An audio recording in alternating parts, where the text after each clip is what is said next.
Yep, nice. We got devil. Something actually there this time, please. Nope, 3 red chests again. But this is the time where they're all get pieces, right? Nope. Already not.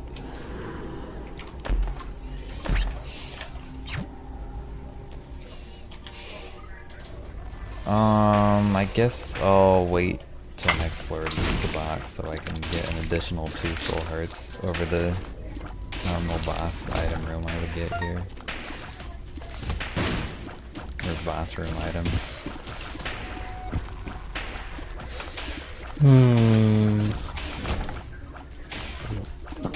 Looks like I won't be running out of bombs.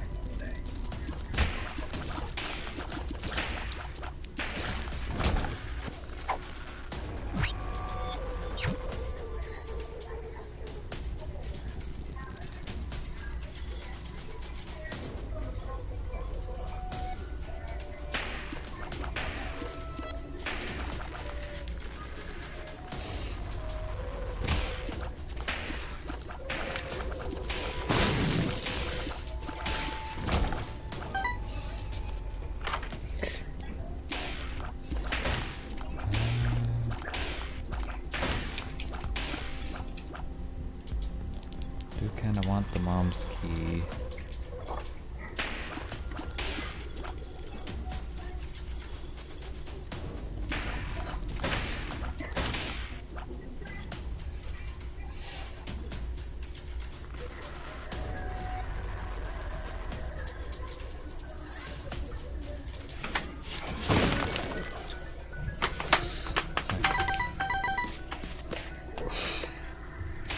Yeah.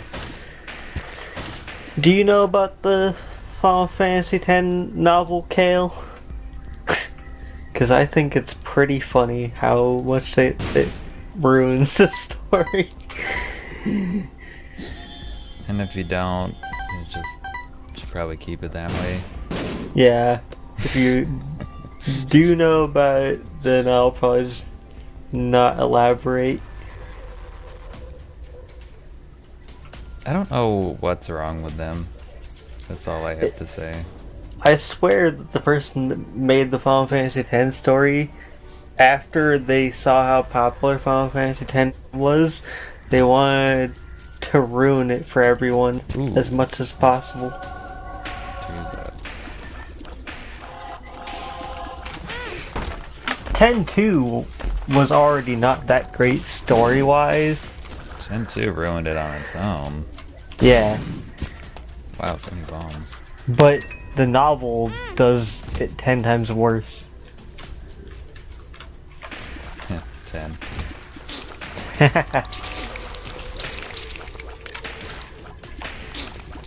Okay. Even though it was written by the person that wrote the 10-1 story and 10-2 story. Still non-canon. Okay.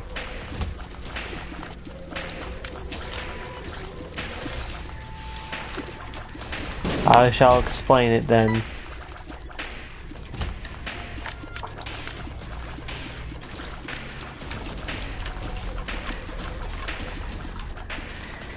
In it, there is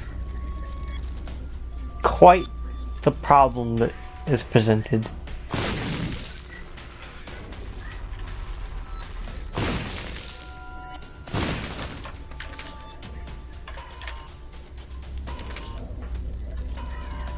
You know it's pretty bad when it's considered less terrible than 10-2. Or, I mean more terrible. It's completely opposite of what I meant to say. Yep.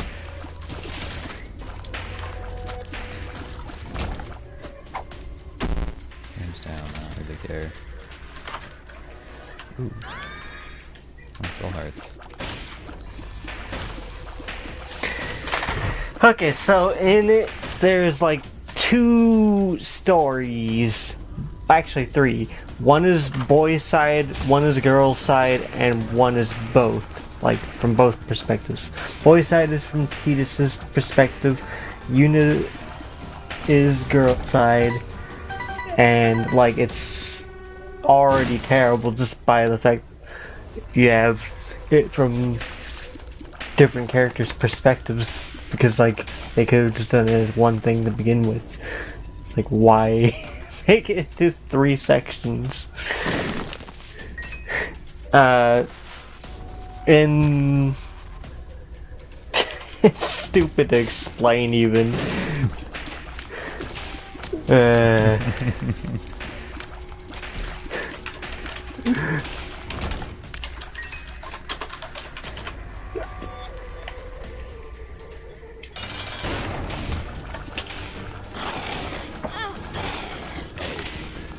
Okay, so in Boy's side, I'm just gonna tell a story. It's story time, guys.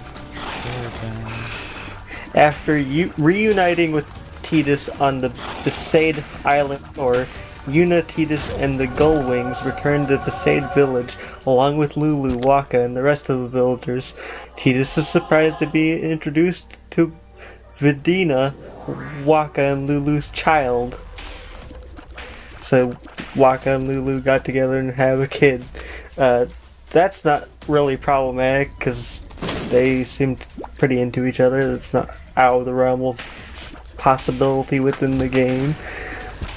But okay, on the way, Tidus talks to Waka and the Besaid Aurochs about everything that had happened in this 2 years of absence. During the preparations for a welcome party, Yuna is briefly greeted by the village elders in the Besaid temple, and Lulu explains Tidus should leave her alone for the time being. He comments that Tidus hasn't changed a bit before introducing him to Pain. Mid-conversation, Tidus starts making glances for Yuna, which annoys Riku, who takes back her previous statement and notes that although Tidus' appearance hasn't changed, he's not the same light-hearted Tidus he was 2 years ago. They talk about the Gullwing spear hunting activities, the 3 new factions of the Youth League, New Yevon, and the Machine faction, as well as Yuna's reason for becoming a spear hunter, and how she had Tidus back with the help of the Faith. Afterwards, Waka and Tidus talk about Blitzball and the Aurochs' losses since Tidus left, and Waka attempts to confirm he is real and not an unsent. When was that ever in question? Well, after Tidus comes back from disappearing all of a sudden at the end of 10-1, it becomes a concern whether or not he's real, which is a fair concern after 10-1's ending. Like, it made it out to be like he was a figment of Sin's imagination or something along those lines. Careful with the spoilers. I don't know if Kale has played through the whole game. Oh. Well, why am I even explaining, like, To be things fair, that this like entire thing is like non-canon basically. I would assume. Oh, it was written by the person who made the story. Yeah, but I mean like in that it makes no sense. It doesn't make any sense. So, sorry okay. if I So you do seem to have played it, okay. It seems like we're fine. But yeah, they kind of go back and forth on whether or not Tidus was real.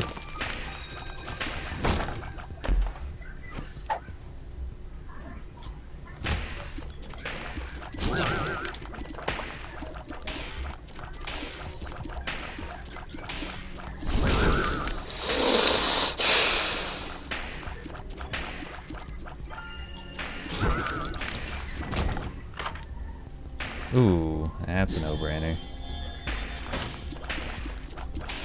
Okay, so let's see. Where was I? Oh yeah.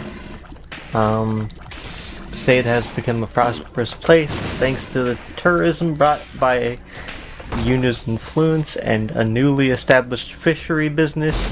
Waka and the Aurochs go to the beach to practice blitzball, where Waka introduces their new boat to Tidus, the SS Ace, described as a smaller than usual, yellow and slightly worn out boat. Huh. Smaller than usual and yellow. Why didn't they call it the face perp? Yeah. Why should he still here? That's kind of an interesting way to look at it, Kale.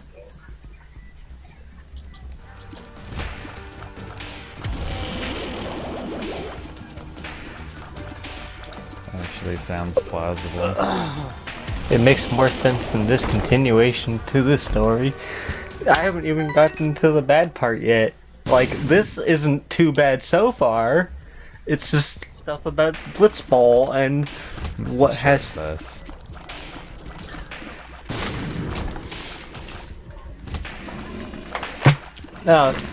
Like, this, like I said, isn't the bad part. Like, it's not offensive to the story or anything. Like, oh, they have a boat now. There's Blitzball stuff that happened. This stuff makes sense. It's per the usual. Yeah. Tidus meets Breer, a man of few words, dispatched from Bevel to work as a priest at Besaid Temple. Breer notices that Tidus hails from the Xanarkand of 1,000 years ago. After returning to the village, Tidus is informed that Yuna is still with the elders, who had been waiting for her return since her departure with the Gullwings. Waka explains that due to the change of beliefs and the diminishing power of Yevon's teachings, Yuna serves a comforting presence to relieve the anxiety and uncertainty now felt by the elderly who had lived by Yevon's teachings for so many years. Summoners used to live on Besaid Island 1,000 years ago during the time of the Machina War between Belo and Xanarkand. There was a war in Xanarkand 1,000 years ago? I didn't see that happening when Tidus was playing baseball matches. You'd think that if there was a war with Xanarkand, there wouldn't be this peaceful... Isn't that how Xanarkand got all fucked? I thought that was sin, not a war, unless the Machina War was the war with sin. Oh, this is the room where you can't dodge shit. That's not much of a war anyway, because sin just decimated I them. thought I remembered that being gone over in the story. It's been a while since I played it. It just seemed like if there was a war, it was very short-lived because they didn't really stand a chance against sin. Xanarkand was destroyed pretty fast. Probably wasn't play it? the game again sometime. It's been a while.